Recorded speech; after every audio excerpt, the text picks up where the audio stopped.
কি করতেছে এত রাইতে? একটু শুটকি ভর্তা বানাইছি। অনেক শুটকি ভর্তা খাইতে মন চাইতেছে, বুঝছো আম্মু? হ্যাঁ, এই কারণে শুটকি ভর্তা তো বানাইছি। শুটকি ভর্তা দিয়ে লালও না আবার সবুজও না।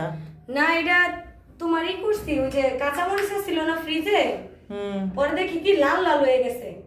পরে চিন্তা করলাম ওই লাল লাল গুলা তো তুমি রান্না করতে চাও না, এই কারণে একটু ঝাল ঝাল কইরা পাটায় ভর্তা বানাইলাম, শুটকি ভর্তা। মনে করো তুমিও খাইতে পারবা, আমিও খাইতে পারবো। আর রোজা রোজা রেখে সারাদিন মনে করো মুখ জানি কেমন হয়ে গেছে, সিদ্ধ হয়ে বুঝছো? থাকে মুখ। এই কারণে জাল জাল করে একটা শুটকি ভর্তা বানাইছি।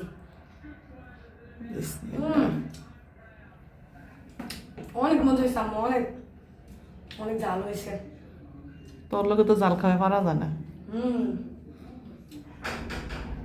তুমি একটু খাই দেখো, জাল হয়েছে না? অনেক জাল হয়েছে, অনেক।